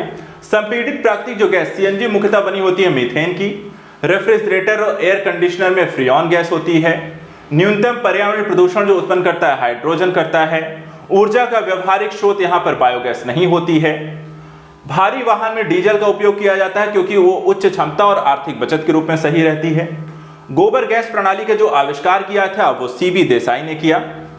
स्वचालित वाहनों में प्रदूषण नियंत्रण हेतु प्रयुक्त सीएनजी जो होती है वो CH4 होता है उसमें उपस्थित। डीजल इंजन में जो प्रयुक्त ईंधन होता है डीजल की वाष्प और वायु का मिश्रण है। गैसोहॉल एक मिश्रण है गैसोलीन और एथेनॉल का। जीवाश्म ईंधन का रूप जो है प्राकृतिक गैस है। ऊर्जा का वह रूप जिसमें प्रदूषण की समस्या नहीं होती है सौर ऊर्जा। पेट्रोलियम परिष्करण का उत्पाद जहां पर एस्फाल्ट होता है। बायोगैस संदर्भ निष्कासित वह गैस जो ईंधन के रूप में प्रयुक्त होती है वो मेथेन होती है। एक बायोगैस संयंत्र में प्रक्रिया जो होती है किण्वन की होती है। सीटेन संख्या गुणता प्रवाल के रूप में जो प्रयुक्त होती है वो यहाँ पर डीजल में होती है। तो इस तरीके के जो प्रश्न है आपको एग्जाम में केमिस्ट्री को लेकर के काफी सारे यहाँ पर आपको बनते हैं जो कि आपने यहाँ पर देख लिए हैं। ठीक है, अंतिम कुछ प्रश्नों को भी यहाँ पर हम देखते चलते हैं, जैसे कि सीएनजी जो है कंप्रेस्ड नेचुरल गैस है। स्वच्छतम जो ईंधन है प्राकृतिक गैस। द्रव सोना कहलाता है पेट्रोलियम। विस्फोटक पदार्थ नहीं है नाइट्रोक्लोरोफ्लोरोकार्बन। कार के इंजन में नॉकिंग से बचने के लिए जो प्रयोग किया जाता है टेट्रा एथिल लेड। हाइड्रोजन जो बम विकसित किया गया है वो एडवर्ड टेलर के द्वारा। बारूद के मुख्य अवयव पोटास गंधक और कार्बन है। विस्फोटक जिसका नाम यहाँ पे नोबल तेल है टीएनजी है। मस्टर्ड गैस का जो उपयोग किया जाता है रासायनिक युद्ध के तौर पर। विस्फोटक के रूप में उत्पादन किया जाता है ग्लिसरॉल का। और डीजल की गुणात्मक विशेषता जो पाई जाती है वो सीटेन की संख्या में। जाते जाते यहां पर विविध के कुछ प्रश्नों को भी देखते जाते हैं इस सेशन में, जैसे सूची मिलान करने को लेकर के आया है। फ्रियॉन गैस प्रशीतक के रूप में प्रयोग करते हैं। वाटर गैस हाइड्रोजन और कार्बन मोनोऑक्साइड के रूप में। रॉकेट ईंधन में हम हाइड्रोजन का, और टांका में यहाँ पे टिन और लेड का हम प्रयोग करते हैं। कुछ घटनाएं जो कि यहाँ पर कुछ यौगिक से यहाँ पर संबंधित होती हैं, जैसे कि अम्ल वर्षा में सल्फर डाइऑक्साइड। प्रकाश रासायनिक धुंध के लिए यहाँ पे असंतृप्त हाइड्रोकार्बन जिम्मेदार होते हैं। हीमोग्लोबिन के साथ संयोजन के लिए कार्बन मोनोऑक्साइड जिम्मेदार होते हैं। और ओजोन परत का जो क्षरण होता है वो क्लोरोफ्लोरोकार्बन के कारण होता है। ऐसे ही वह पोषक तत्व जो दलहनी फसलों में गांठ गठन के लिए आवश्यक होता है बेरोन। 1 किलोग्राम नाइट्रोजन की आपूर्ति के लिए आवश्यक यूरिया की मात्रा 2.2 किग्रा। वह मिट्टी जिसका पीएच मान 7 से अधिक होता है ऊसर मिट्टी। ऊसर मिट्टी में उगाई जा सकने वाली फसल है धान।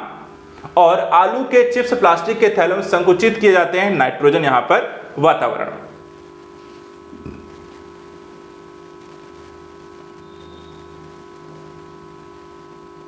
चलिए ये लास्ट यहाँ पर अंतिम प्रश्न यहाँ पर, ठोस अशुद्धियों के शुद्धिकरण के प्रयोग किया जाता है आसवन विधि।